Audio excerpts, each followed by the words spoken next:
Rick Sánchez tuvo una infancia difícil, su hija Beth también, y la de sus nietos Summer y Morty tampoco es de las que uno llamaría fácil. Una coincidencia si no fuera porque se trata de la misma herida, que simplemente va pasando de uno a otro en círculo. Hoy vamos a bajar por el iceberg de Rick y Morty. 8 capas, desde lo que ve cualquiera que haya visto la primera temporada, hasta una conclusión a la que llegan muy pocos. Arriba está lo evidente: el abuelo fue un mal padre. Abajo está lo que la serie parece saber de sus propios personajes mejor que ellos mismos. Que nadie en esta familia intenta de verdad romper el ciclo, porque repetir el dolor ajeno es, quizá, el único idioma en el que esta familia sabe hablar de amor. Vamos a recorrerlo con psicología real. Los fantasmas en la habitación del bebé, de la psicoanalista Selma Fraiberg. La teoría del aprendizaje social de Albert Bandura. Y, ya sobre el final, la compulsión de repetición de Sigmund Freud. Y no como una lista de términos, como un marco que explica por qué estas escenas concretas de la serie funcionan exactamente como funcionan. Antes de empezar el descenso, si te interesa este tipo de análisis, suscríbete, de verdad ayuda al canal. Y una cosa más, en la hora y pico que viene seguro se me va a colar algún error, un episodio confundido con otro, una temporada cambiada, un detalle de alguna escena que no era así. Si lo notas, escríbelo en los comentarios y dime en qué punto fue.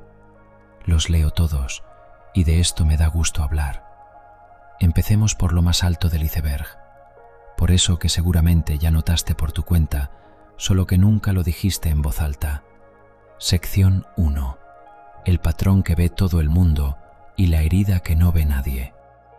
Rick Sánchez vuelve a la vida de su hija después de casi 2 décadas de ausencia, y en el primer episodio de la serie, lo primero que hace es llevarse a su nieto a un viaje interplanetario sin pedirle permiso a nadie. No es una metáfora ni una interpretación forzada. El episodio piloto de Rick y Morty, que se llama justamente así, piloto, tiene una escena en la que Jerry, el marido de Beth, exige que le expliquen por qué su suegro, que no aparecía por la casa desde hacía casi 20 años, se las arregló en una sola noche para sacar a su nieto al espacio abierto y devolverlo con las piernas rotas y con semillas alienígenas de contrabando dentro de su propio cuerpo. En esa escena, Beth defiende a su padre, suma todo lo que le ocurre a su hijo en ese primer encuentro con el abuelo, un secuestro, unos huesos rotos que una medicina ajena suelda en cuestión de segundos, un tiroteo en la aduana por un contrabando del que Morty se entera solo después. Jerry es el único de la casa que trata algo de eso como una emergencia. Beth lo escucha con esa irritación tan concreta que uno reserva para quien dramatiza lo evidente. Los hechos no los discute, la discusión va por otro lado, si esos hechos merecen algún tipo de pánico, porque para Beth el pánico está fuera de lugar por una razón muy simple. Ella misma creció en una casa donde lo que le pasa a Morty en esa escena habría sido un martes cualquiera. Rick no entró en esta familia como una fuente ajena de caos que viene a desordenar una vida tranquila. Volvió como una recaída, la misma figura que años atrás desaparecía de su propia infancia durante meses y años enteros por un descubrimiento más. Simplemente retomó una práctica conocida, solo que ahora el objeto del experimento es su hijo. Rick nunca le pide perdón a Beth por esos años de ausencia, al menos no de una forma que parezca una reconciliación real y vivida. Se explica con detalles técnicos, a veces con una irritación evidente por el hecho mismo de tener que rendir cuentas, pero la serie no le concede un reconocimiento pleno de su culpa en ninguna temporada. La hija espera ese reconocimiento durante años.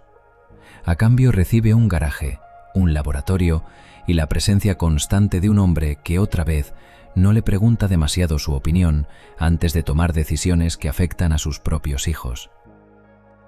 ¿Y qué piensa Rick del camino que eligió Beth al casarse con Jerry y quedarse en un suburbio? La respuesta se lee en una sola señal constante: el tono con el que habla de su yerno a lo largo de toda la serie. El desprecio de Rick por Jerry va mucho más allá de la antipatía hacia una persona concreta. Es desprecio por toda una forma de vivir, por lo corriente, por lo previsible, por la decisión de quedarse en un mismo sitio en lugar de perseguir la excepcionalidad toda la vida. Jerry no es aquí una víctima aparte de Beth. Jerry es el canal por el que Rick lleva años transmitiéndole a su hija una calificación de su propia elección, sin decir jamás una palabra directa sobre ella. La distancia entre ellos no se limita a la historia. Cuando la Beth adulta muestra abiertamente delante de su padre una duda o una debilidad, por el matrimonio, por el trabajo, por una decisión de la que ella misma no está segura, Rick casi siempre se aparta de la conversación. Un chiste, un comentario contra sí mismo, un cambio brusco de tema. Hacia la compasión, nunca. En una de esas escenas, cuando Beth le pregunta directamente por su paternidad, él se define como un padre pésimo llevado al máximo y como un desquiciado, y ahí se acaba la charla. El reconocimiento está, el consuelo no. La fórmula es nueva cada vez. La función es siempre la misma. Aquí no toca sentir, toca arreglárselas.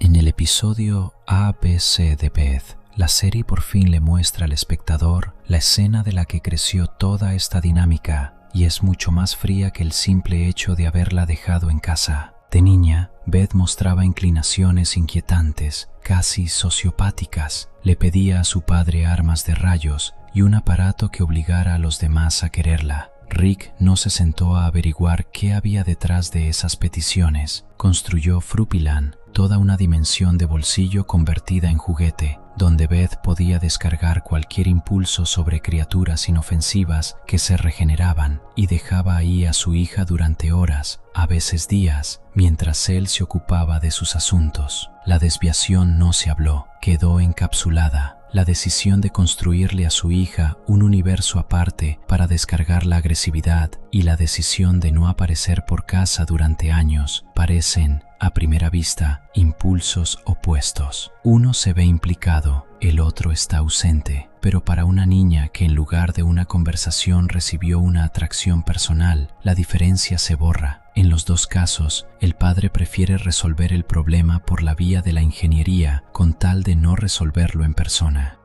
Beth crece con la sensación de que toda su vida le dieron un servicio, de calidad, ingenioso, y casi nunca mirándola a los ojos. Summer Smith pasó una vez varios días en una dimensión posapocalíptica. Mató al jefe de una banda de saqueadores, ocupó su lugar en la jerarquía y empezó una relación con el nuevo cabecilla. Y eso apenas aparece en las conversaciones de Beth sobre su propia hija. En el episodio Recommencing the Stone, Summer se va con Rick a un mundo destruido por una guerra nuclear, donde la supervivencia se sostiene en la crueldad mucho más que en las reglas, y vuelve siendo otra persona, curtida, endurecida, sintiendo por primera vez en su vida que su presencia pesa. Beth, mientras tanto, está absorbida por su propio divorcio de Jerry. A su hija casi no le pregunta nada. Otro episodio, Criando un Gazorpazorp, manda a Summer junto con Rick a un planeta atravesado por una guerra de sexos de verdad, y termina con los dos detenidos por el poder matriarcal local a causa del comportamiento de Rick, y con una salida que llega solo gracias a un resquicio técnico humillante, sin relación alguna con la culpa ni con el arrepentimiento. Para un adolescente, esto es un incidente internacional en toda regla, provocado por su propio abuelo, y en casa se hunde en el torrente de otros sucesos igual de poco comentados. ¿Qué tendría que pasarle a la familia de Beth para que ella misma propusiera volver a una vida normal y segura sin Rick? En el final de la segunda temporada de Wedding Squanchers, Jerry lleva la conversación justamente ahí. Agotada de tanto huir, la familia se esconde de la Federación Galáctica y Jerry propone volver a casa entregando a Rick y dejándolo atrás. La familia se niega y la voz que suena más fuerte en contra es la de Beth. La negativa se lee como cuidado de la unidad familiar, pero en el fondo es el reflejo exacto de su propia experiencia infantil en Fruppyland. Prefiere aceptar un peligro infinito al lado de su padre antes que permitir, aunque sea un segundo, que tanto Rick como ella vuelvan a ser alguien de quien uno puede deshacerse después de hablarlo tranquilamente en la mesa. La lógica aquí está del revés, pero por dentro es coherente. Beth decide que la mejor manera de proteger a sus hijos de su propia herida antigua es no repetir bajo ningún concepto el guión en el que a un padre se lo puede tachar de la vida a cambio de tranquilidad. Confunde la forma de la herida con su contenido. La presencia de Rick en sí nunca fue lo que la lastimó. La lastimó la sensación de que de ella, siendo niña, era fácil prescindir. Y para que ese guión tan estrecho no se repita, acepta tener cerca de sus hijos un riesgo incomparablemente mayor que aquel del que la protegían a ella en Fruppyland. Si esto se traduce al idioma de la estadística doméstica, en una familia estadounidense media el motivo de alarma para los padres es una bicicleta sin casco. En la familia Smith, el motivo de alarma difícilmente sea algo menor que llegar tarde a la cena, porque un viaje a una dimensión donde un día dura 100 años, o una visita a un planeta donde todo intenta comerte, hace tiempo que pasaron a la categoría de asuntos domésticos corrientes, de esos que se cuentan en la mesa de pasada, más o menos como tú le contarías a un compañero de trabajo lo del tráfico de camino a casa. Morty, si uno se fija, sufre esta normalización todavía más en silencio que Summer. Casi no tiene escenas en las que alguno de sus padres le pregunte directamente cómo se siente después de otro episodio que a cualquier adulto lo mandaría a terapia durante años. Su tic nervioso, sus pausas en mitad de la frase, su embotamiento emocional que crece con cada temporada. La serie le muestra todo eso al espectador en primer plano. Dentro de la historia misma, esos síntomas casi nunca los nota nadie de la familia, y la madre menos que nadie. Ningún episodio reúne esos daños en un diagnóstico único. La serie rara vez dice en voz alta lo que enseña en primer plano, pero si se cuentan seguidos, en vez de por separado, en una temporada se junta material de sobra para un cuadro clínico completo. Evitar la mirada, sobresaltarse con los ruidos fuertes, aceptar una misión peligrosa por miedo a decepcionar al abuelo, un miedo que pesa mucho más que la propia evaluación del riesgo. Los síntomas se acumulan capítulo a capítulo, el diagnóstico lo pone solo el espectador, la familia lleva años llamando a esto su hábitat normal. Detrás de minimizar el dolor ajeno, rara vez hay indiferencia. Mucho más a menudo hay dolor propio sin elaborar, tan habitual que uno deja de ver su tamaño, y en el caso de Beth, la fuente de ese dolor tiene dentro de la trama de la serie una dirección concreta, literal y casi fantástica. Uno de los vídeos de este canal ya analizó en detalle la escena en la que Rick le propone a su hija una elección radical: crear una copia exacta de ella para que una versión se quede en casa con la familia y la otra se vaya con él a conquistar el espacio. No tiene sentido volver a contar esa escena aquí. Importa más otra cosa, que le hizo esa indefinición a Beth después, años más tarde, cuando el momento de la elección hacía tiempo que había quedado atrás y la pregunta de cuál de las dos versiones es la verdadera nunca recibió una respuesta clara, ni de los guionistas ni del personaje. Para una persona que no está del todo segura de la autenticidad de su propia existencia, la aprobación de quien creó esa indefinición deja de ser un extra agradable. Se convierte casi en la única manera disponible de confirmar que a esta versión, la que está ahora mismo sentada a esta mesa, valía la pena dejarla. Lo que Beth busca en su padre es, sobre todo, la verificación de su derecho a considerarse real.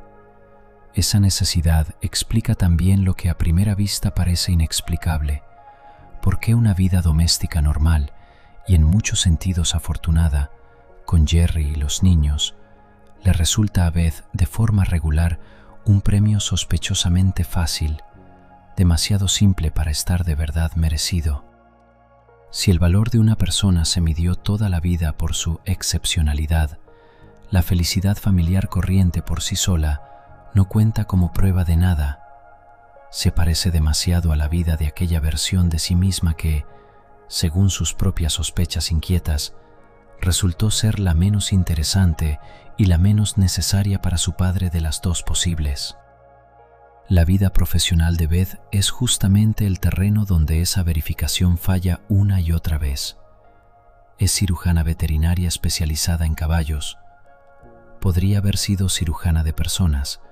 Dice una leyenda familiar que la serie repite más de una vez, de no ser por un embarazo en la escuela secundaria.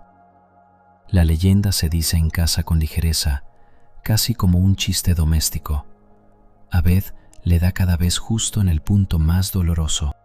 La serie nunca confirma ni desmiente directamente esa versión de los hechos. Hasta qué punto el embarazo temprano truncó de verdad la carrera de Beth y hasta qué punto es un mito cómodo con el que la familia se explica a sí misma decisiones antiguas. Pero aquí la veracidad es secundaria. Beth, aún así, nunca discute en serio esa versión, aunque motivos formales para hacerlo le sobran. Acepta el estatus de cirujana frustrada como un dato de su biografía, porque ese dato encaja demasiado bien en un relato interno ya listo. Otra vez, no llegó a la versión de sí misma que merecería aprobación sin condiciones. En su vida adulta, hay además un síntoma más silencioso del mismo mecanismo, la costumbre de pasarle a su padre decisiones que, por cualquier criterio razonable, deberían seguir siendo suyas. En el momento crítico de una crisis familiar, la primera frase de Beth se convierte sorprendentemente a menudo en una pregunta dirigida a Rick: ¿qué haría él? Una mujer que salva vidas en la mesa de operaciones varias veces por semana, objetivamente capaz de decidir rápido bajo presión, aparta su propio juicio con regularidad en cuanto su padre está cerca. ¿Por qué una mujer competente y objetivamente nada tonta subordina de forma sistemática su propia lectura de la situación a la de su padre, incluso cuando los métodos de él son abiertamente arriesgados? La respuesta vuelve a apoyarse en una infancia que dentro de ella nunca terminó del todo. Si la aprobación del padre fue alguna vez la condición para que te llevaran con él, renunciar a su método en favor del propio se siente como el riesgo de quedarse otra vez en casa, de volver a no pasar el examen de aptitud para la versión adulta de la familia Sánchez. El ejemplo más incómodo de este mecanismo es la elección que Beth repite a lo largo de la serie una y otra vez. En la discusión entre Jerry, que exige proteger a los niños de la enésima aventura rickiana, y Rick, que insiste en seguir, ella se pone casi siempre del lado de su padre. Llamar a eso un análisis ponderado de los argumentos es difícil. En ese punto inflamado de su psique, estar de acuerdo con Rick se dispara antes de que el análisis consciente alcance a empezar, como el reflejo de alguien que teme volver a ser una hija insuficiente. Pregúntate, ¿cuántas veces has visto una escena en la que Beth dude de una decisión de su padre durante más de una réplica? Escenas así hay, pero son sorprendentemente raras y terminan sorprendentemente rápido, siempre igual.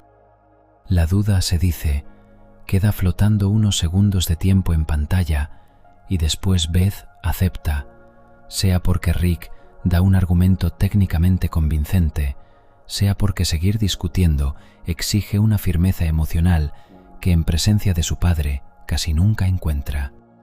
Cuanto más avanza la serie, más a menudo la Beth adulta se apunta ella misma a las aventuras y deja a Jerry lidiando solo con la casa y los niños. No es que se aburra en casa. Al lado de su padre recupera durante unas horas la única versión de cercanía que él supo ofrecerle alguna vez. Una tarea en común, un riesgo en común, una emoción en común, en lugar de la conversación que entre ellos nunca llegó a ocurrir. En 1975, la psicoanalista estadounidense Selma Fraiberg publicó un trabajo que durante el siguiente medio siglo sería uno de los textos clave de la psicología infantil: Los fantasmas en la habitación del bebé. Fraiberg y sus colegas describían casos en los que algo en la relación entre un padre y su bebé va mal, y llegaron a una conclusión que sobre el papel suena casi como el argumento de una película fantástica. El dolor no elaborado del propio progenitor es capaz de escaparse de su pasado y volver, muchas veces sin que él lo note en absoluto, en la manera en que trata a su propio hijo, como si un invitado no llamado de la infancia del adulto estuviera literalmente de pie junto a la cuna. Fraiberg trabajaba con bebés y sus padres en una clínica a la que se acudía por dificultades inexplicables de los primeros meses de vida. Un niño el que no se consigue calmar, una madre a la que su llanto asusta más de lo que la situación pide. Y una y otra vez, detrás de esos casos, aparecía lo mismo. En la habitación estaba presente, invisible, un fantasma de la propia infancia no llorada del progenitor, y era él quien determinaba sus reacciones más que cualquier rasgo de carácter. Aplica ese marco a Beth, y casi todo lo analizado en esta parte se ordena en una misma serie reconocible. Rick decidía por la pequeña Beth qué le correspondía y qué no, sin preguntarle nunca su opinión. Y la Beth adulta decide por Summer y Morty a qué deben tenerle miedo y a qué no, tampoco preguntándoles su opinión, solo que con el signo cambiado. Rick la excluía del mundo peligroso por su seguridad. Beth incluye a sus hijos en el mundo peligroso para no excluirlos jamás, bajo ninguna circunstancia. La forma está girada exactamente 180 grados. El mecanismo es el mismo. La decisión de un adulto, dictada por su propia herida sin elaborar, se le presenta al niño como cuidado. Y en eso está quizá lo más inquietante de toda esta parte. Beth elige el lado de su padre una vez tras otra de forma automática, sin mala intención y sin indiferencia hacia sus propios hijos. Con ese mismo reflejo sin entrenar, con el que aprendió a sobrevivir junto a un hombre cuya aprobación parecía en su momento la única prueba disponible de que valía la pena dejarla en casa. Más adelante en esta historia entra en escena la siguiente generación, y la primera que sale a la superficie es Summer. En las primeras temporadas es una adolescente ansiosa, obsesionada con el estatus, que se desquita con sus padres por una fiesta arruinada y mide su propio valor en likes e invitaciones. En las últimas temporadas es alguien que sostiene un arma con más seguridad de la que tendría la mayoría de los personajes adultos de la serie y que reacciona ante la violencia, el control y la muerte ajena con una calma casi profesional. En algún punto entre esos dos retratos desapareció el pánico adolescente por un examen no aprobado y apareció la capacidad de calcular a sangre fría a quién conviene temerle primero en una habitación. ¿Qué ocurrió exactamente entre esas dos versiones de la misma chica y qué esconde en realidad esa frialdad del patrón familiar que heredó? Es conversación para la parte siguiente. Si este tipo de análisis, con psicología real de por medio, te llega, suscríbete. De verdad ayuda al canal a seguir creciendo. Sección 2. Armadura en lugar de miedo y la sombra en la que se convierte una conciencia. En Es hora de la fiesta, Summer les arma un escándalo a Rick y a Morty, porque la fiesta que estuvo semanas preparando se le está cayendo a pedazos delante de los ojos, y con los invitados que se dispersan por el jardín se le va también su lugar en la escuela. A los 17 años, eso se siente como una catástrofe de escala mundial, exactamente la escala de catástrofe que le está disponible a una adolescente cuya única moneda en ese momento es lo que los demás opinan de ella. Mide su propio valor en likes, en invitaciones, en si la jerarquía del colegio la notó o no. Unas temporadas después, la misma chica sostiene un arma como si hubiera nacido con ella en las manos, y su voz no tiembla en situaciones donde a la mayoría de los personajes adultos de la serie les empieza a temblar literalmente todo. Entre esos dos retratos no pasó tanto tiempo de pantalla, y es justamente la velocidad de ese cambio la que merece que la mires con más atención de la que le presta la familia entera. Nadie en pantalla lo llama nunca una señal de alarma. En cualquier otra historia habrían dado la voz de alerta después del primer episodio así. En el episodio Rick, A Mort Well Lived, unos terroristas alienígenas se apoderan del arcade Puntos y Fichas, mientras Rick está literalmente dentro de un videojuego, tratando de sacar a Morty, cuya identidad quedó repartida entre toda la población de personajes no jugables del juego. El consejo que Rick le grita a su nieta por la línea, mientras él tiene problemas más grandes, es que haga lo de Die Hard. Summer nunca vio esa película, y da la casualidad de que el líder de los terroristas escribió varios libros sobre ella. Ella saca adelante el papel a pura improvisación, agarra la lógica de un género que le describieron en una sola frase y se mantiene un paso adelante de un hombre que armó toda su vida criminal alrededor de esa única película. Cerca del final, él le pregunta casi con cortesía si por casualidad no lleva una pistola pegada con cinta a la espalda. Ella no tiene idea de qué le está hablando y gana igual porque leyó las últimas páginas del libro de él mientras estaba en el baño. Para una chica que hace poco lloraba por una lista de invitados, eso es un paso visible del desconcierto a la improvisación fría bajo la mira, y la serie no le dedica una sola línea, como si ahí no hubiera nada digno de mención. ¿Qué pasó entre la chica que se derrumba la primera vez que los adultos desaparecen y la chica que, una temporada más tarde, pasará semanas en un mundo que funciona con las reglas de un campamento armado? Ya vimos antes en este video a dónde se lleva Rick a Summer en Rick Mansing the Stone, escapando de sus propios problemas. ¿Y qué está haciendo Beth mientras tanto, demasiado absorbida por el divorcio como para notar el cambio en su hija? Pero para la propia Summer, ese viaje no se lee como un trauma que haya que sobrevivir y dejar atrás. Vuelve a casa baleada, endurecida y, algo mucho más importante para ella que cualquier penuria, por fin genuinamente necesaria para alguien. En un mundo arrasado donde la supervivencia se sostiene en la fuerza y la decisión, y la jerarquía escolar no cuenta para nada, su valor ya no hay que demostrarlo con notas, con likes, ni con una fiesta exitosa. Alcanza con ser útil en una pelea. De acá en adelante se pone más hondo, en el buen sentido, según los estándares de esta familia. Vuelve con la cabeza a ese mundo de páramo de Rick Mansing the Stone del que hablamos antes en este vídeo.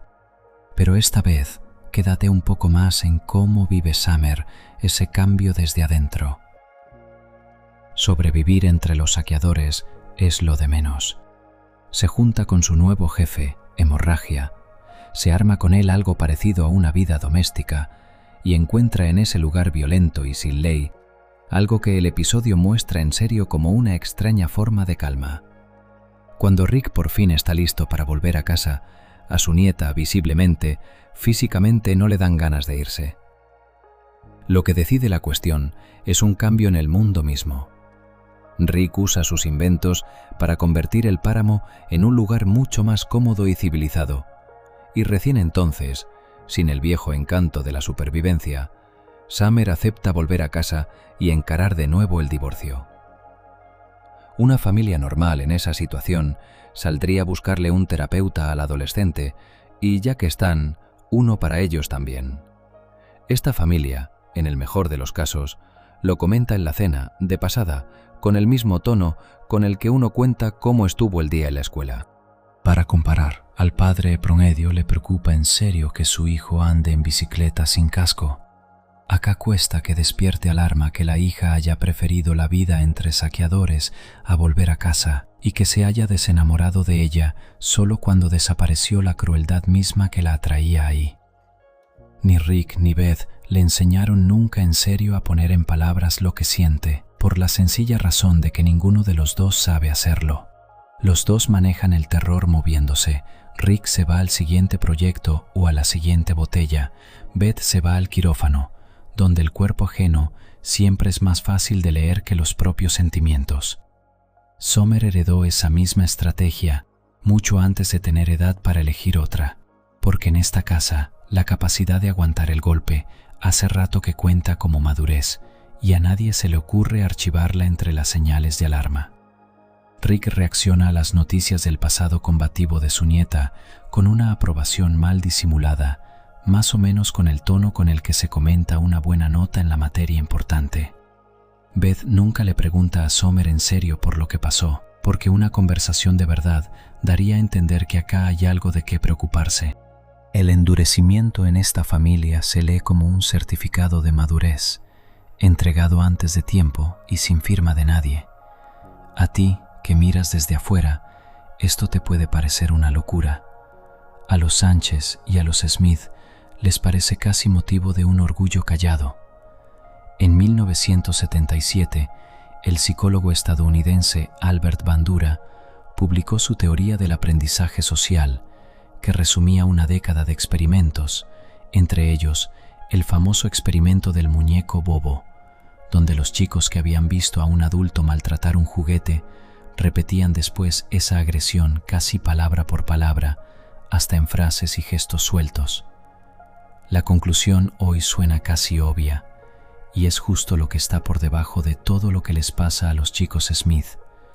Buena parte de la conducta humana, y ante todo la manera de manejar el miedo, el conflicto y la vulnerabilidad, se aprende sobre todo observando a una figura significativa y copiando sus reacciones, mientras que las instrucciones verbales directas pesan mucho menos de lo que solemos creer. Un chico en un momento crítico no se acuerda de lo que alguna vez le dijeron que hiciera. Reproduce lo que hacía delante de él el adulto al que vio más veces en esos momentos. Summer creció al lado de un abuelo para quien casi cualquier emoción es antes que nada un problema técnico que pide acción inmediata, y no algo que haya que vivir despacio. Más que decidir conscientemente parecerse a Rick, pasó años mirando cómo se ve un adulto que no se permite entrar en pánico, y absorbió exactamente ese modelo de conducta, a nivel de reflejo, más hondo que cualquier convicción consciente. La competencia se volvió para ella la única forma de seguridad disponible. Y algo mucho más importante para una adolescente que llevaba años peleando por la atención de sus padres, la única forma de amor que ella entiende, la que en esta familia están dispuestos a mostrar en medio de una crisis de verdad. Llorar delante de Rick en plena balacera le habría costado su respeto. Agarrar un arma y cubrirle la espalda le gana el gesto de aprobación que le venía faltando desde hacía años. Como el punto de partida de Morty era el opuesto, el mismo mecanismo funciona en él mucho más despacio y con muchas menos ganas. Summer pasó años con poca atención y poca estructura, y la acción al lado de Rick se volvió la manera de conseguir por fin las dos cosas. Morty, al principio de la serie, pelea con todo lo que tiene para no volverse una herramienta cómoda en manos ajenas. Su deriva termina estirándose a lo largo de decenas de concesiones chicas, casi invisibles por separado, un proceso mucho más lento que la única conversación o el único viaje que cambiaron a Summer de golpe. Mirar ese desgaste lento es más pesado que mirar un salto brusco. El salto por lo menos se puede achacar a circunstancias extremas, y un desgaste que sigue año tras año se parece más a una decisión tomada. En la poción de Rick, Morty le ruega a su abuelo que prepare una poción de amor para su compañera de clase Jessica. Y cuando el experimento se derrumba en una catástrofe que convierte a media humanidad en monstruos, el único a quien lo ocurrido realmente atormenta es Morty. Entra en pánico, pide perdón, trata de arreglar algo, lo que sea, aunque la culpa formal recae sobre todo en una tecnología que él apenas alcanzó a usar. Al final del episodio, Rick no arregla el mundo en absoluto. Encuentra una realidad donde otra versión de él ya lo arregló y donde ese Rick y ese Morty acaban de morir y los dos ocupan los lugares vacíos y entierran sus propios cuerpos en el jardín. El resto de la familia se queda atrás, convertida en Cronenbergs. Ese cambio de lugar claramente no lo deja tranquilo a Morty durante varios episodios más, a diferencia de Rick, para quien la historia se cierra en cuanto se van de la escena. Una dinámica parecida se repite en Mystics Destructores. Morty le pide a su abuelo que lo deje demostrar que puede llevar adelante una aventura propia sin que nadie le sople nada. Va por el tesoro del castillo de un gigante, casi se muere en el camino y deja a gente cualquiera en la línea de fuego, y después tarda mucho en perdonarse el precio que otros pagaron por su independencia.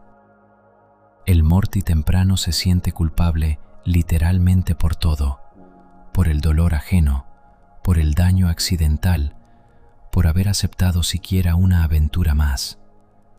En las primeras temporadas hay una sensación clara de que la conciencia es el único órgano interno de Morty que funciona sin fallas, mientras el resto de la familia prefiere no tocar demasiado ese órgano en sí misma. Morty en esos años es incapaz de contener la reacción física al estrés. Vomita, tiembla, pierde el sueño después de casi cada viaje. Varias temporadas más tarde, va a recibir hechos de la misma intensidad con la respiración casi pareja, y la serie nunca explica en voz alta a dónde se fue esa reacción. Solo muestra que ya no está. La tecnología acaba todavía más lejos.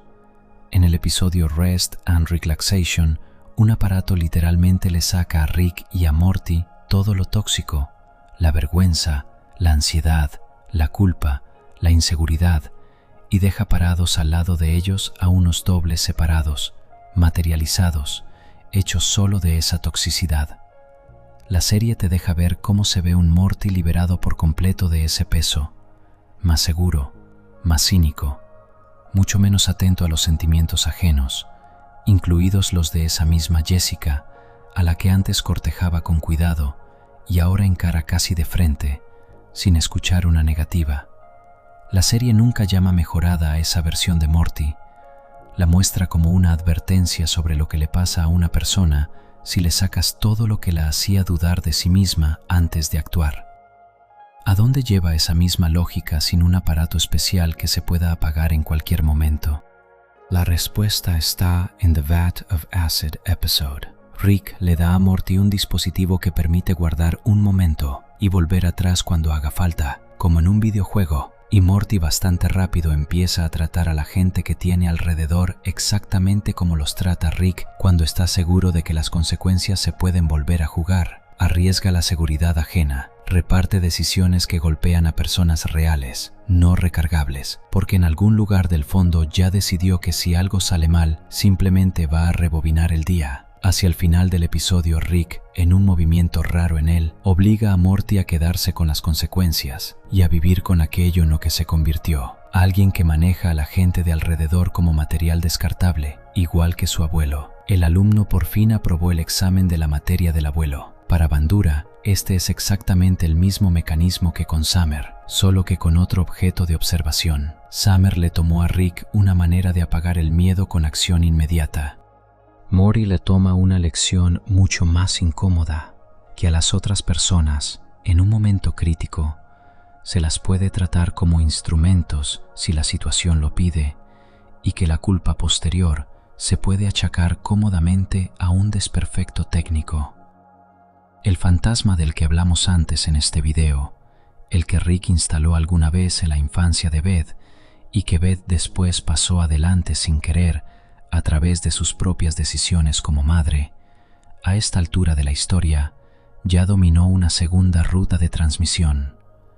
Va por las decisiones que los adultos toman por los chicos y también por lo que los chicos pasan años mirando, cómo esos adultos se las arreglan con el mundo que los rodea.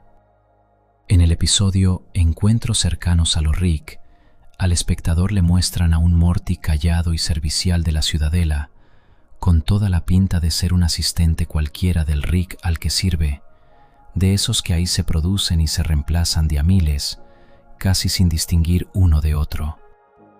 La serie ofrece ese caso extremo ya en la primera temporada, mucho antes de que el nombre de Morty malvado le diga algo a alguien. Para el final del episodio se descubre que el Rick que estaba detrás de todo aquello había sido todo el tiempo una marioneta inmovilizada, y que el titiritero real era ese mismo Morty callado, moviendo los hilos a distancia durante años. Para un espectador que todavía se acuerda del Morty que lloraba por Jessica en la primera temporada, esta es la primera prueba real de que la arquitectura misma de este mundo puede llevar a un chico hasta un final así. Morty malvado vuelve en Historias de la Ciudadela en un papel nuevo.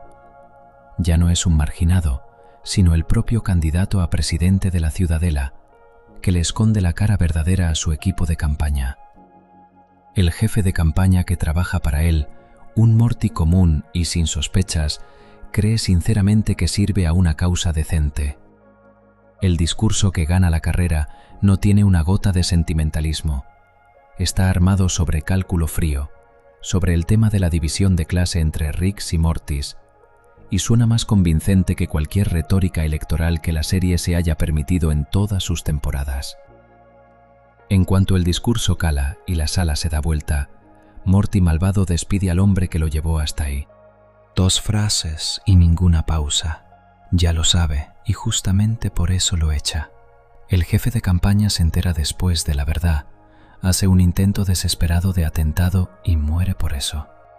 El recién electo presidente de la Ciudadela destruye incluso al aliado más cercano en cuanto ese aliado agota su utilidad, y lo hace justo en el momento en que él mismo por fin dejó de ser el acompañante descartable de alguien.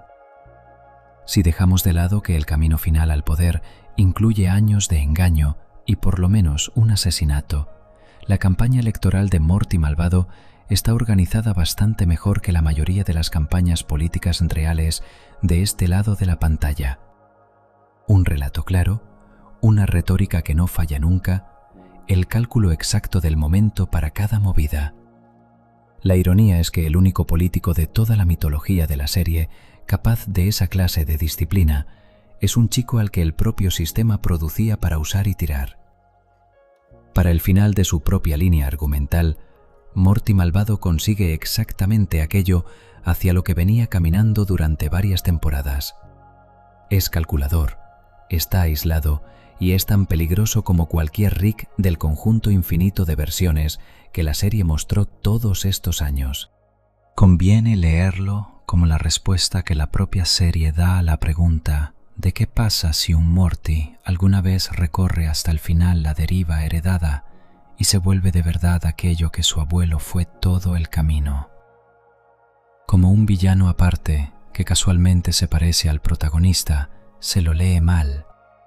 Los Mortys comunes de la serie derivan hacia ese lado despacio y por partes, una concesión acá, una pequeña crueldad consciente allá.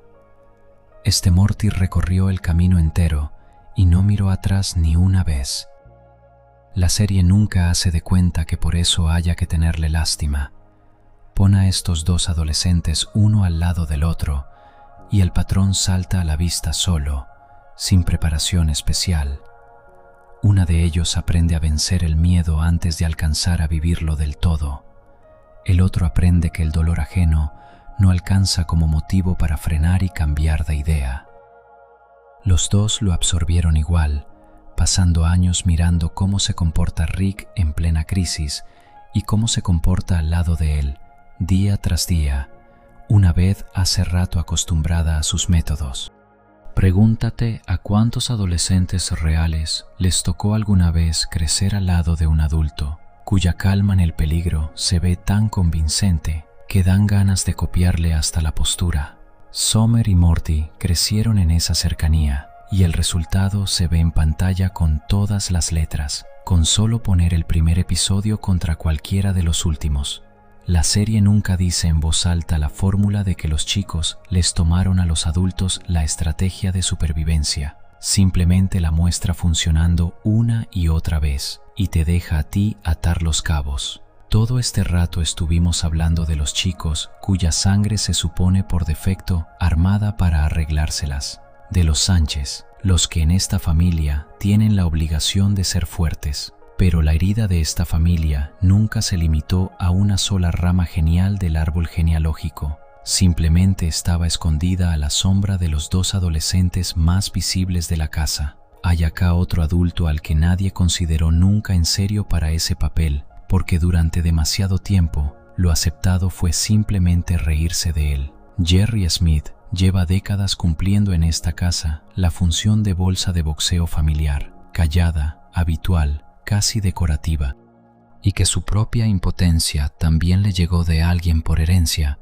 va a ser el tema de lo que viene a continuación, junto con la respuesta a en qué se convierte una herida heredada cuando a su portador, en esta familia, no le corresponde ni derecho a voz. Vamos por la mitad del descenso. Si todavía no estás suscrito, este es un buen momento para arreglarlo. Sección 3. El linaje del saco de boxeo y la voz de una madre que empezó a hablar con un tono prestado.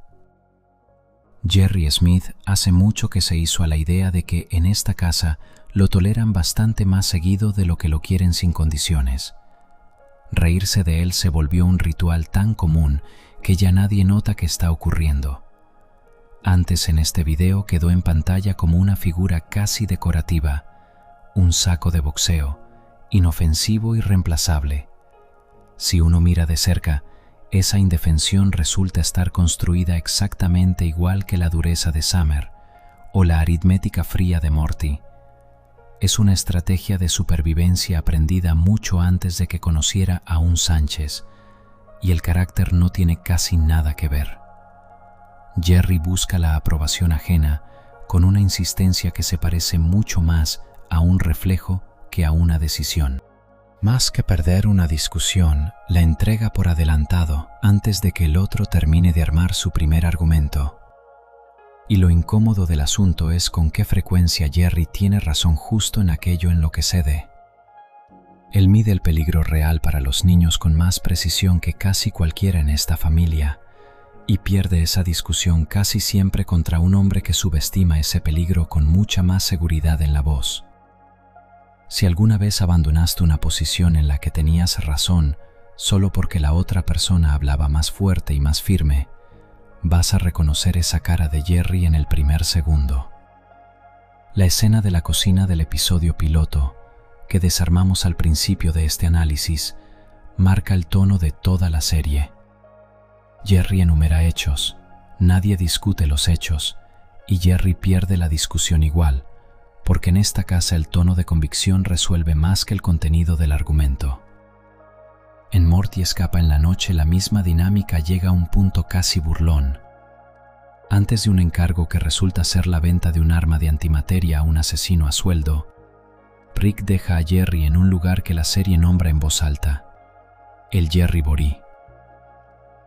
Una guardería para Jerrys, un interior lleno de decenas de versiones del mismo hombre, venidas de universos paralelos, cada una ocupada en algo extremadamente simple: waffles, una caricatura en la televisión, un no hacer nada tranquilo y seguro. Morty reacciona con una sola pregunta seca: si Rick de verdad le construyó una guardería a su papá. A Rick no le incomoda ni un segundo. En este viaje Jerry es carga que hay que dejar estacionada en algún lado, y lo hace con la misma ligereza con que uno entrega un abrigo en el guardarropa. Por un segundo se puede dejar a Jerry de lado y recordar que en algún punto del universo existen decenas de versiones de esa misma guardería, o sea, decenas de versiones del mismo viernes sin alegría, miles de Jerrys comiendo los mismos waffles a la misma hora, sin sospechar unos de otros.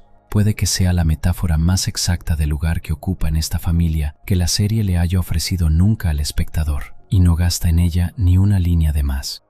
Televisión interdimensional es el episodio construido sobre el zapping infinito por los canales de otras dimensiones, y además le pone a la familia unos lentes que les muestran sus propias vidas en la realidad de al lado. Ahí la rama de Beth siguió otro camino, una carrera exitosa como cirujana que opera personas en lugar de caballos, una versión pulida y ordenada de sí misma a la que la Beth actual, francamente, no le llega. La serie no gasta palabras de más en la reacción de Jerry, y tampoco tiene por qué. Basta con el hecho de que una versión así de la vida de su esposa exista y que se haya visto en voz alta delante de toda la familia para dejar al descubierto lo que en esta casa casi nunca se dice de frente: el valor que Jerry consigue juntar a duras penas dentro de su propio matrimonio se apoya entero en una casualidad de hace 20 años, y sus propios méritos son algo que la familia parece haber olvidado cómo notar, porque el valor de Jerry en esta casa casi nunca está atado a él mismo, está atado a qué tan útil o qué tan gracioso resulta en ese momento. Cosas necesarias le entrega algo parecido a una excepción, aunque no en el lugar donde uno la buscaría. Ayudando a Morty con la maqueta del sistema solar para la feria de la escuela, Jerry se planta en que Plutón sigue siendo un planeta, y para probar que tiene razón llama directamente a la NASA. La insistencia termina en un secuestro. A los dos se los llevan al propio Plutón, donde Jerry se vuelve de pronto una celebridad local solo por estar dispuesto a defender en voz alta el estatus del planeta. Incluso le ponen delante la verdad incómoda. El gobierno local le esconde a sus propios habitantes que el planeta está encogiendo literalmente por la minería corporativa. Y aún así lo dice. La única vez que Jerry defiende algo que de verdad le cuesta, se sube al escenario de la ceremonia del premio Pluto Bell, delante de todo el público plutoniano, y dice que Plutón no es un planeta, que él es un idiota y que quiere a su hijo. La gente empieza a lanzarle cosas y él se va a casa. En su propia casa nadie recuerda nunca este episodio como prueba de que el hombre tiene principios. A la serie no le habría costado nada volver a esta historia más adelante, recordarle a Rick que su yerno es capaz de algo más que pánico y disculpas. La serie no lo hace ni una vez. La simulación alienígena va todavía más lejos y casi sin compasión. Jerry vive el mejor día de su vida profesional en agencia de publicidad. Vende una campaña sobre manzanas y su jefe la llama la más exitosa que ha tenido la agencia. Después se descubre que todo ese día era una simulación levantada por los estafadores Sigerions alrededor de Rick, con el sector de Jerry recortado al 5% de la capacidad de procesamiento, precisamente porque su mente era lo bastante predecible como para que nunca lo notara. Todo aquello de lo que estaba profesionalmente orgulloso resulta ser un subproducto del experimento ajeno, sobre lo poco que en realidad le hace falta para sentirse satisfecho. Ninguno de estos episodios le da al espectador la escena que la serie sí le dio a Beth en The ABCs of Beth, ni un destello de recuerdo sobre los padres de Jerry, ni un solo cuadro de infancia donde alguien le explique qué no se merece. Y ahí está, quizá, la conclusión más incómoda de toda esta línea. La genialidad no hace falta para criar a una persona que se olvidó de defenderse. Alcanza con una desatención callada, invisible. Padres para los que un hijo fue más una norma que un motivo de orgullo. Nunca lo bastante llamativo como para que se hablara de él en la mesa. Rick tiene una biografía llena de drama, de huida y de culpa. Jerry, en el mejor de los casos, tiene la ausencia de una, y eso también es una forma de herida, solo que sin efectos especiales. Incluso cuando Jerry intenta hablar con verdadera decisión, la familia se las arregla para no escucharlo. En el final de la segunda temporada, en The Wedding Squanchers, la familia se esconde de la Federación Galáctica, agotada por la persecución, y es Jerry el primero en decir en voz alta la salida práctica evidente: volver a la Tierra sin Rick, dejarlo atrás y por fin vivir tranquilos. Esa es exactamente la voz de cordura que la familia necesita en ese momento.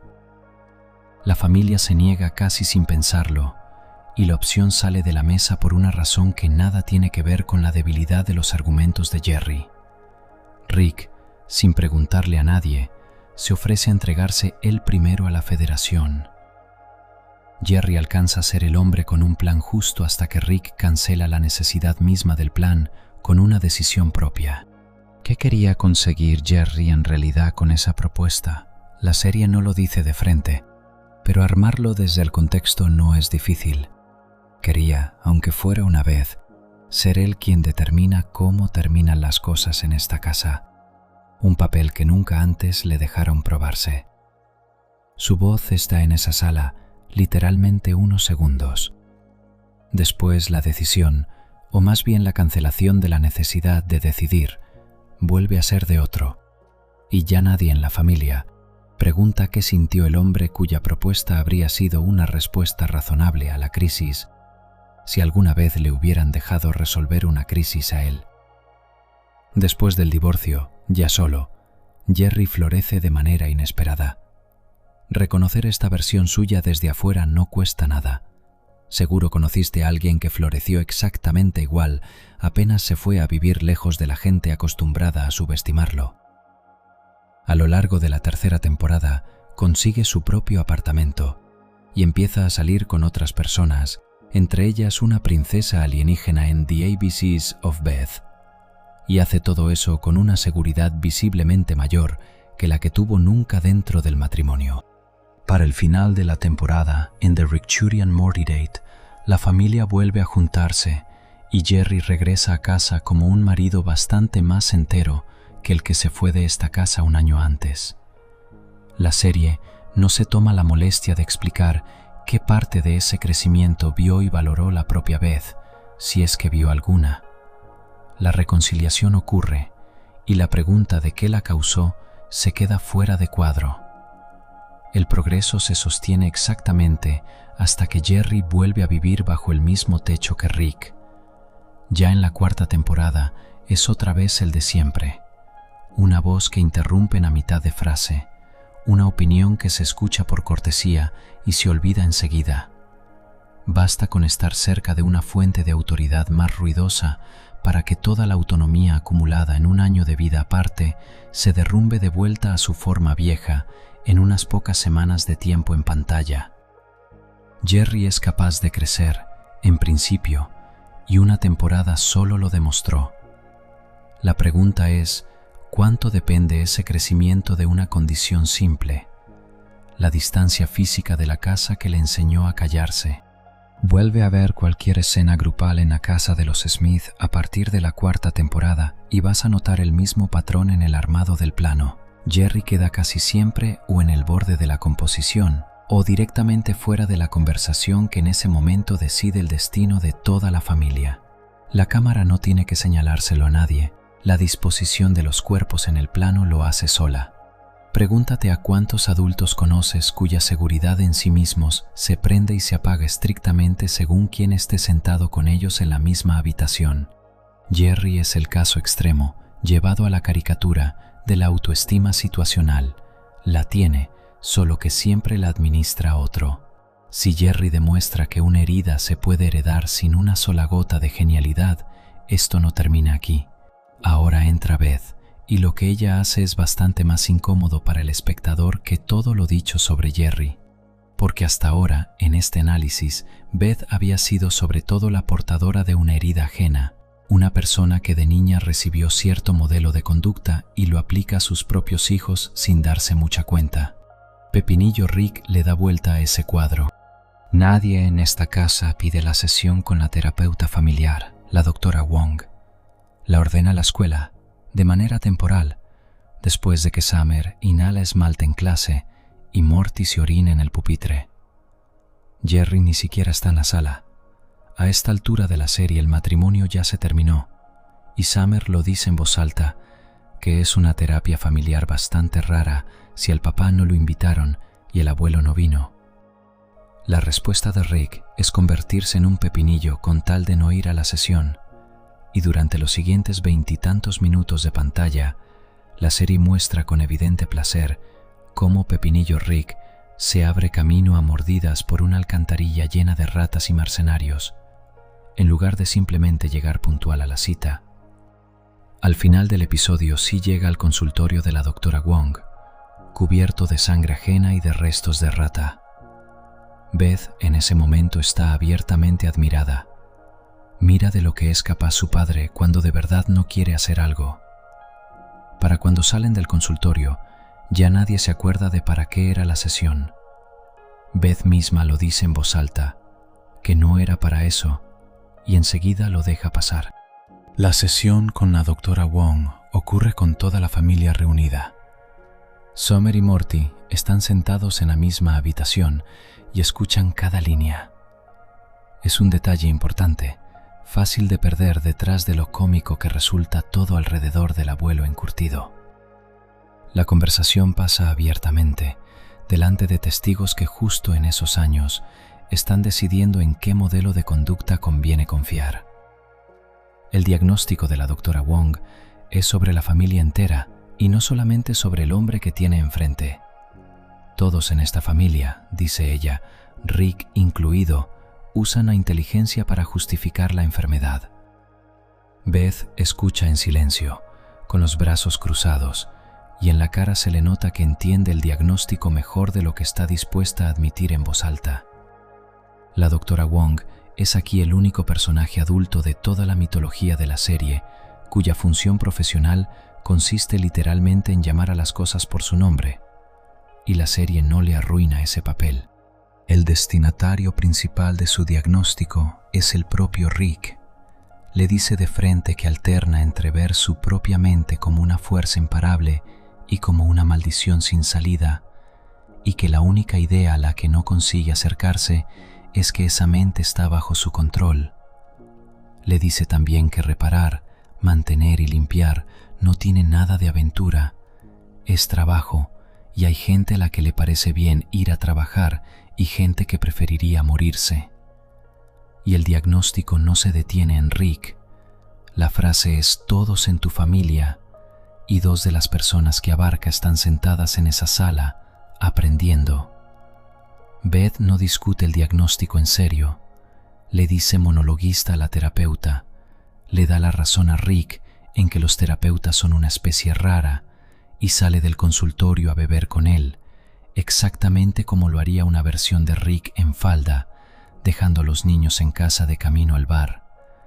Niños que acaban de escuchar con sus propios oídos que aquí una conversación seria se puede convertir en broma en cualquier momento, y uno simplemente se va. Más atrás en este análisis, hablamos del copiado inconsciente, de Summer y Morty absorbiendo un modelo de conducta ajeno sin notarlo. Acá el mecanismo es otro. Una elección consciente, dicha en voz alta, hecha por una mujer adulta delante de sus propios hijos, en el consultorio de una persona cuyo trabajo directo era advertirle las consecuencias. Beth escucha la advertencia y elige a Rick otra vez, delante de los testigos, a quienes esa decisión les va a salir más cara que a nadie. El mecanismo que Freiberg describía como el invitado invisible junto a la cuna y el modelo que Bandura registró en niños que copiaban la agresión ajena, dejan por un segundo de ser metáforas del pasado y se vuelven crónica del presente. Una transmisión en vivo que los propios hijos de Beth miran desde la primera fila, mientras ella les da la misma lección que alguna vez le dieron a ella. La misma entonación aparece también en escenas mucho menos dramáticas, repartidas por el resto de las temporadas, cuando Morty se paraliza frente a una tarea más, o Summer se quiebra después de un viaje especialmente feo. La primera reacción de Beth es casi siempre una frase corta sobre el carácter donde iría la compasión, con el mismo movimiento con que Rick cortaba alguna vez sus propias dudas. Las palabras son un poco distintas cada vez. El tono se reconoce al instante. Apenas lo escuchaste una sola vez en boca del propio Rick dirigido a Beth, una niña a la que a los 16 años le explicaron que sentir no corresponde. A los 40 le explica lo mismo a sus propios hijos, casi palabra por palabra, apenas un poco más suave de volumen. En el trabajo, en la clínica, Beth sabe ser enormemente paciente. Con un caballo asustado es capaz de quedarse una hora, repasando con el dueño cada detalle del tratamiento 3 veces si hace falta. En casa, ante el primer signo de miedo en su propio hijo, esa misma reserva de paciencia se evapora casi al instante.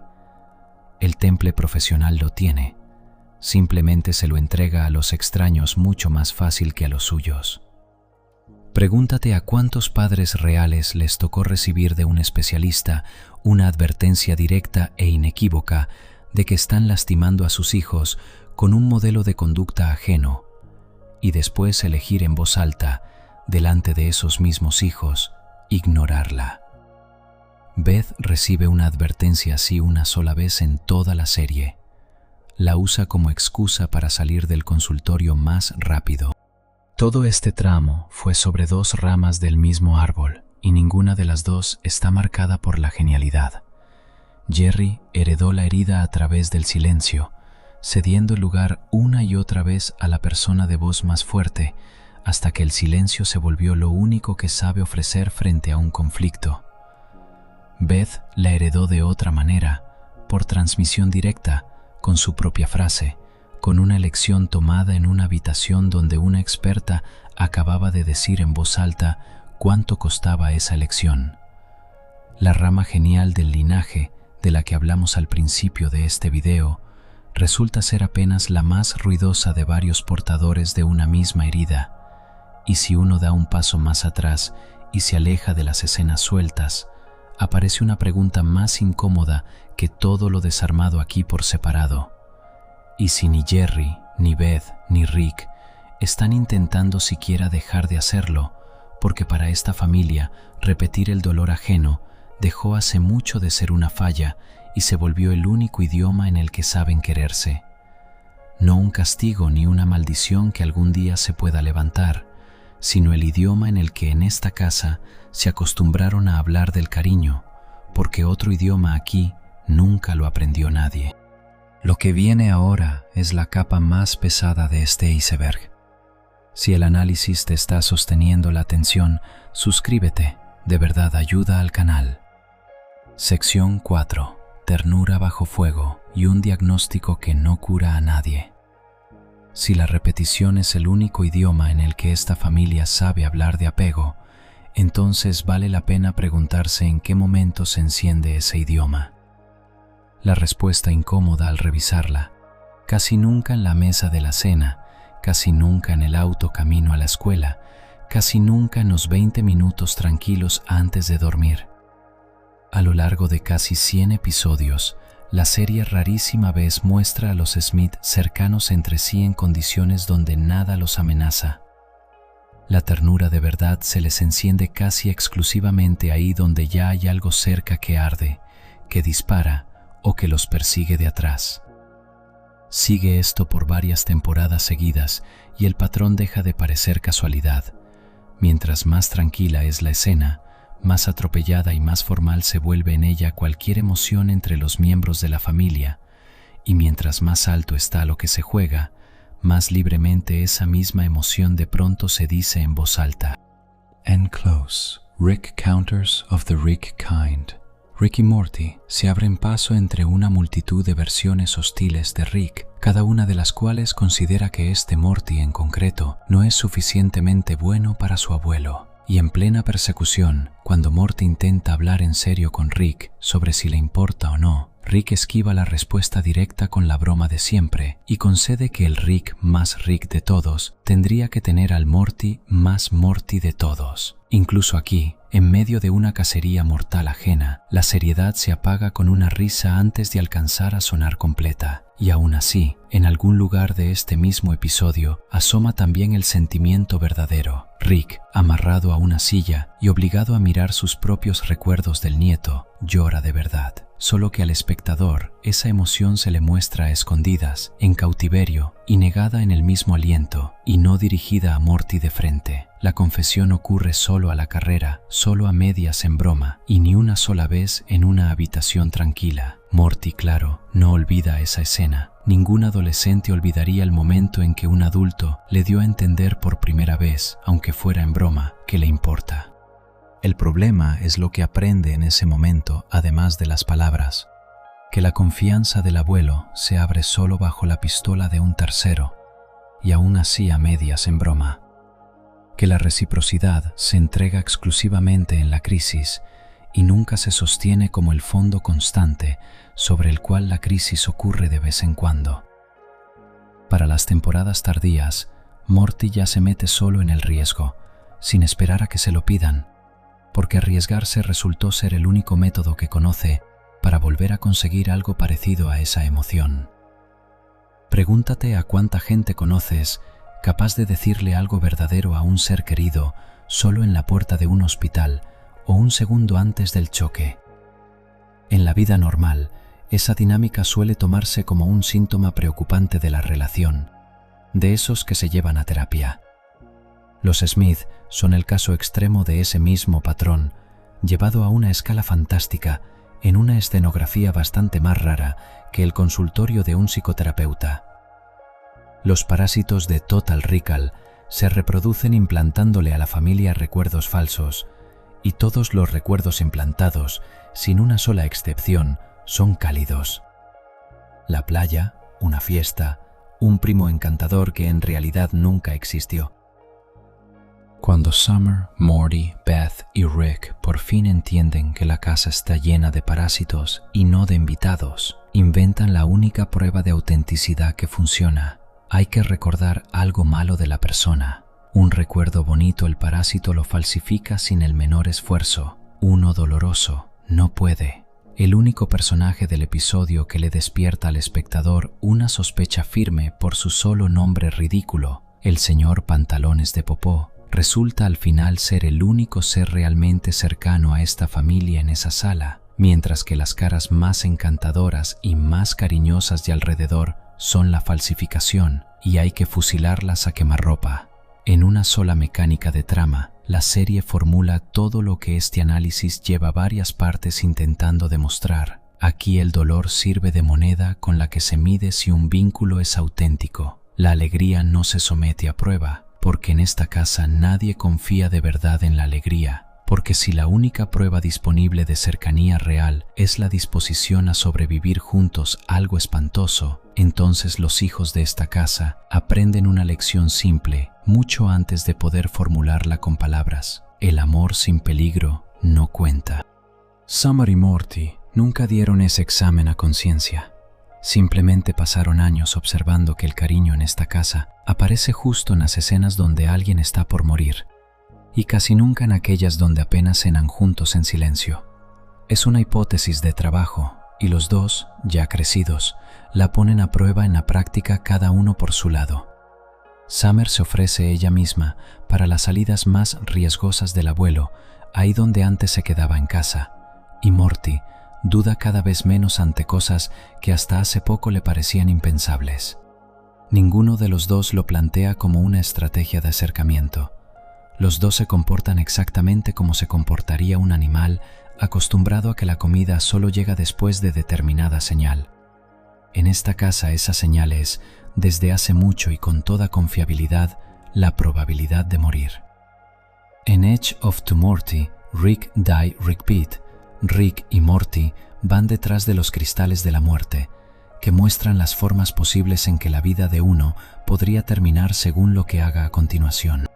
En el camino, Rick muere de verdad, y su conciencia vuelve a su propio cuerpo una y otra vez, a través de una cadena de versiones alternas de sí mismo, ajenas y deformes, antes de encontrar el camino de regreso. Morty, mientras tanto, empujado por lo que el cristal le muestra, se lanza a su propia espiral de decisiones destructivas y termina incrustado en una masa de carne y maquinaria para sostener el futuro que quiere. La cercanía de verdad en este episodio no nace de planear nada juntos y tampoco de una conversación. Llega en el momento en que Morty, con esa masa deshaciéndose alrededor, pierde el cristal y entra en pánico porque ya no puede ver su propia muerte.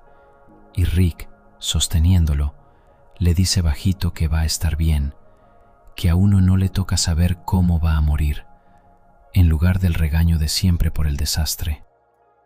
La ternura aquí llega exactamente donde un segundo antes estaba la muerte, y en ningún otro lado. En toda la larga lista de episodios, a la serie le cuesta recordar siquiera una escena donde los Smith, todos juntos, sin ninguna amenaza externa, simplemente la pasen bien durante más de un par de líneas. Un baile escolar se derrumba en Cronenbergs. La cena se interrumpe por un portal que se abre en medio de la mesa. Las vacaciones terminan en un secuestro o en una guerra entre dimensiones vecinas. Trata de recordar una sola conversación de mesa larga de verdad, sin interrupciones, entre los 5 Smith a la vez. La serie no te da esa escena, porque según parece nunca la tuvo. Para esta familia, la seguridad y la cercanía casi nunca coinciden en el tiempo en pantalla, y Summer y Morty simplemente no tuvieron la oportunidad de aprender que el apego puede ser de alguna otra forma. En Rest and Relaxation, un spa de resort le extrae literalmente a Rick y a Morty su toxicidad, la irritabilidad, la ansiedad, la costumbre de aferrarse el uno al otro por miedo, y convierte lo extraído en copias separadas, físicamente existentes, de los dos. El Rick tóxico y el Morty tóxico se van a divertir por su cuenta, y lo más incómodo para este análisis, se llevan entre ellos con más facilidad y más humor del que jamás lograron sus originales limpios.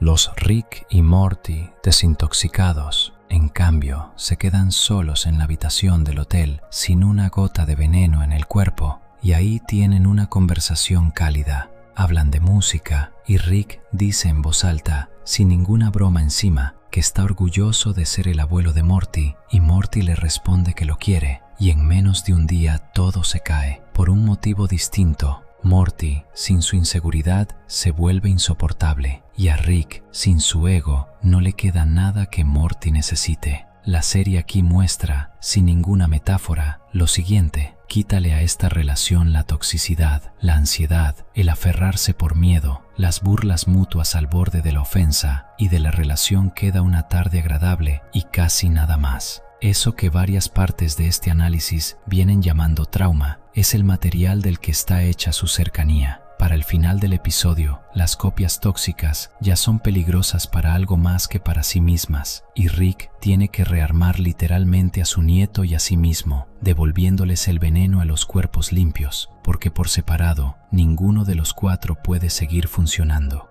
Química, argumental y literalmente, el apego entre ellos se sostiene sobre una dosis permanente de destructividad, y esto no es un episodio que se cure una vez y se cierre. En algunos lugares, la serie no lo deja en lo implícito. Alguien en pantalla dice el diagnóstico en voz alta, palabra por palabra, y lo más elocuente aquí es quién lo dice exactamente. Al final de Rick Potion número 9, ya después de que la familia enterró los cuerpos de sus propios dobles y ocupó una vida ajena, algo de lo que se habló en otro vídeo de este canal, un Morty conmocionado está sentado en silencio en el sillón, y Rick le suelta corto que no piense en el mundo que dejaron y prende la televisión. Todavía no hay ahí ninguna palabra sobre el sentido de la existencia. Esas aparecen 2 episodios después, en Rick's Minutes, y quien las pronuncia ya es el propio Morty, consolando a Summer, que acaba de enterarse de que fue un embarazo no planeado, que nadie existe a propósito, que nadie pertenece a ningún lado, que todos se van a morir tarde o temprano, así que mejor ver televisión. El nieto repite palabra por palabra la filosofía del abuelo y se la entrega ya a su propia hermana, y la serie ni una sola vez señala que estamos viendo cómo una visión del mundo pasa de mano en mano. La formulación suena a consuelo, y en el momento funciona como consuelo, pero el diagnóstico que Morty cita sin darse cuenta se dice delante de su hermana menor, sin la menor ironía, y después de esa escena no cambia exactamente nada. No es la única vez. En casi cada temporada, alguno de los Smith dice en voz alta su propia versión de la misma frase. Con nosotros hay algo que no funciona. En Jerry es una disculpa dirigida al vacío. En Summer, una puya que ella misma apaga con su risa un segundo después. En Beth, un reconocimiento corto y seco que corta con una broma antes de que alguien alcance a tomárselo en serio. La serie ni una sola vez les prohíbe a sus personajes saber la verdad sobre sí mismos, solo que ni una sola vez le permite a ese saber cambiar algo estructural, ni en las relaciones, ni en el guión del episodio siguiente.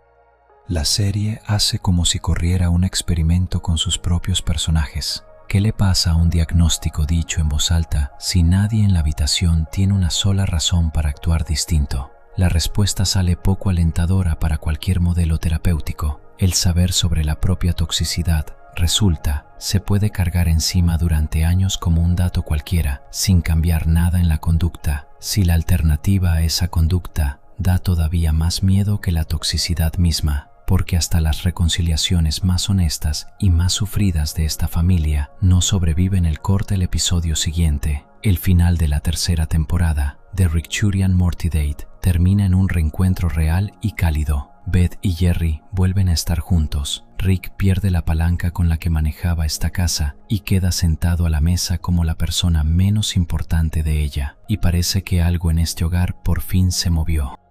El primer episodio de la temporada siguiente, el mismo Edge of Tomorrow, con sus muertes y renacimientos infinitos de Rick, Arranca con ese arreglo nuevo ya crujiendo.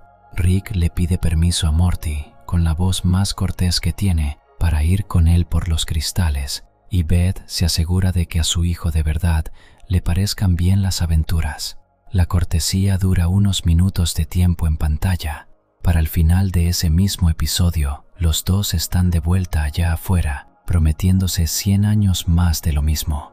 El tiempo de pantalla entre la última escena de una temporada y la primera de la siguiente se mide en un corte de montaje. El crecimiento acumulado a lo largo de toda la temporada anterior se evapora más rápido de lo que tardan en terminar los créditos finales. Rick, aparte de toda esta coreografía familiar, inventa una tecnología que convierte la repetición en una mecánica de videojuego literal. En The Vat of Acid Episode, le entrega a Morty un aparato con varios puntos de guardado. Si la noche sale mal, se puede rebobinar y probar otra vez, tantas veces como uno quiera, hasta que el resultado convenga. Con la posibilidad de repetir infinitamente el mismo pedazo de su propia vida en las manos, Morty elige una y otra vez versiones cada vez más riesgosas, cada vez más destructivas, de la misma noche, porque el precio del error, en su cabeza, dejó de sentirse como un precio real. Rick no ve nada preocupante en eso. Para él mismo, rebobinar un mal pedazo de vida y probar de nuevo es práctica habitual desde hace mucho, sin ningún aparato especial, desde mucho antes de entregarle semejante aparato a su nieto. La serie sabe esto de sí misma con toda claridad. Never Ricking. Morty construye el episodio entero alrededor de una metáfora tan directa que cuesta no verla. Un tren consciente que es una trampa y que cada episodio vuelve a barajar la vida de Rick y Morty y los devuelve más o menos al punto donde empezaron, porque de lo contrario, la serie, por las leyes de su propio mundo, sencillamente dejaría de existir en la forma en la que la gente la ve. El personaje que maneja el tren describe con todas sus letras la mecánica a la que obedece el resto de la franquicia fuera de este episodio en particular. Pase lo que pase durante unos 22 minutos al aire, para la semana siguiente, la caja de juguetes se sacude y se vacía otra vez en el piso. Rick y Morty, al final del episodio, se bajan literalmente de ese tren, un gesto que se lee como un rechazo del eterno retorno. La ironía es que el episodio siguiente los devuelve al mismo surco del que acababan de salir con tanto aspaviento. La fuga del tren se vuelve una vuelta más de esa misma repetición de la que supuestamente debía librarlos. Lo que Never Ricking Morty describe como un chiste sobre el formato televisivo, el psicoanálisis lo describe como un mecanismo clínico completamente serio. Sigmund Freud lo llamó compulsión de repetición, la tendencia a volver a actuar de manera inconsciente, un dolor que nunca se vivió del todo ni se entendió, en lugar de recordarlo de frente y desarmarlo. Una persona, según Freud, recrea una y otra vez las circunstancias de una herida vieja en un envoltorio nuevo, porque a la psique, la reactuación le parece la única manera disponible de arreglárselas de algún modo con un dolor que no se puede simplemente recordar y soltar. Aplica ese marco a la familia entera de una vez y casi todo lo desmontado en estas 4 partes queda en un lugar nuevo. La herida con la que este personaje literalmente empieza, la muerte de Diane y de la Beth de su línea temporal original, algo que este canal ya contó en un video aparte, no ocurrió en medio de una persecución delirante ni de un tiroteo, ocurrió en circunstancias que Rick alguna vez consideró vida normal y segura. Desde entonces la seguridad y la catástrofe se cambiaron de lugar en su psiquis. La vida normal pasó a ser el sitio donde una vez ya pasó lo peor, y el caos y la adrenalina quedaron como el único ambiente donde es capaz de dejar que alguien se le acerque.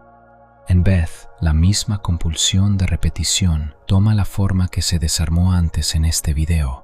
No puede parar de demostrarle a Rick que es insustituible, porque no tener demostrada su propia necesidad fue la herida inicial de su infancia, y le pasa esa misma carrera por la demostración a sus propios hijos, en vez de dejar de correr de una vez. En Summer es una armadura que se aprieta más con cada temporada, el intento de construir dentro de sí misma esa competencia como seguridad que de niña le faltó desesperadamente entre la indiferencia de alrededor. En Morty es una deriva lenta hacia el abuelo, episodio tras episodio, el intento de conseguir cercanía por el único método con el que Rick sabe repartirla, dejando de ser el que hay que proteger y volviéndose el que es capaz de sobrevivir a su lado, de igual a igual. Jerry repite un silencio que nadie le enseñó de frente, pero que de algún modo igual asimiló en la casa de sus propios padres, y lo pasa adelante por el simple hecho de que su hijo, parece, está aprendiendo a no discutir exactamente por el mismo método por el que lo aprendió Jerry en su momento. Ninguno de los 5 elige esa herida a conciencia.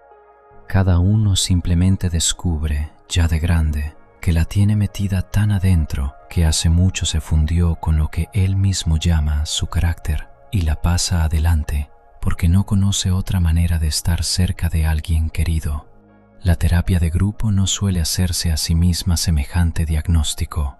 Esta familia, parece, sí se lo hace, por boca de Morty repitiéndole palabra por palabra a su propia hermana la filosofía del abuelo, por boca de la doctora Wong, de la que hablamos antes en este análisis, por boca de un tren parlante que se descifra a sí mismo en voz alta, y sigue viviendo exactamente igual que vivía antes del diagnóstico. No porque nadie lo haya intentado, la única forma de vínculo que cada uno de ellos vio alguna vez de cerca es la repetición del dolor ajeno en un envoltorio nuevo, y detener ese ensayo significaría para ellos arriesgarse a quedar sin ningún vínculo entre sí. Notar la propia toxicidad en voz alta, en un sillón o en el consultorio de un médico, es un acto distinto de dejar de ser tóxico. A lo largo de 9 temporadas, la serie no confundió ni una sola vez esas dos cosas, y entiende la diferencia entre ellas con más claridad que sus propios personajes. 5 personas que de generación en generación vuelven a actuar la misma herida sin curar, vestida un poco distinto cada vez, montada en una escenografía nueva cada vez, y tomada cada vez, con toda inocencia, por algo nuevo. 8 capas atrás, empezamos con una observación simple. Rick fue un mal padre. Al final del descenso, esa observación creció hasta volverse bastante más incómoda. Lo que tienes delante es la historia de toda una familia que una y otra vez elige el dolor conocido antes que la calma desconocida, porque el dolor conocido al menos se siente como cercanía. Lo más inquietante de este análisis ni siquiera son las escenas por separado, es la constancia con la que la serie sabe de este mecanismo más que sus propios personajes. La doctora Wong dice el diagnóstico en voz alta y no la escuchan. Morty le repite a su propia hermana, palabra por palabra, la filosofía del abuelo, y a nadie en pantalla le sorprende lo exacta que es la copia. El tren parlante le explica al espectador, de manera literal, que todo va a volver al punto de partida, y en el episodio siguiente, eso es justo lo que ocurre. Rick y Morty es una de esas series raras que entiende con claridad lo que está mostrando. Una familia metida en un ciclo clínico, y aún así, nunca deja que ese ciclo se rompa para siempre. Un corte definitivo destruiría la mecánica del programa tanto como destruiría la de esta familia. De todo este análisis, lo que más se me quedó no fue que Rick Sánchez esté traumado. Eso es justamente lo más previsible que se puede decir de este personaje. Lo que se me quedó fue que la herida resultó contagiosa en un sentido literal, casi biológico. No se transmite con un monólogo dramático. Se transmite con 1000 decisiones pequeñas, casi invisibles. El tono con el que se le contesta a un miedo infantil, la elección de a quién creerle en una discusión, el momento en que la familia se permite ser tierna entre sí. Si en tu propia familia hay un patrón que se repite de generación en generación, quizá ya entendiste de qué trataba este análisis incluso antes de llegar a esta frase. Si te gustó este análisis, suscríbete y nos vemos en el próximo.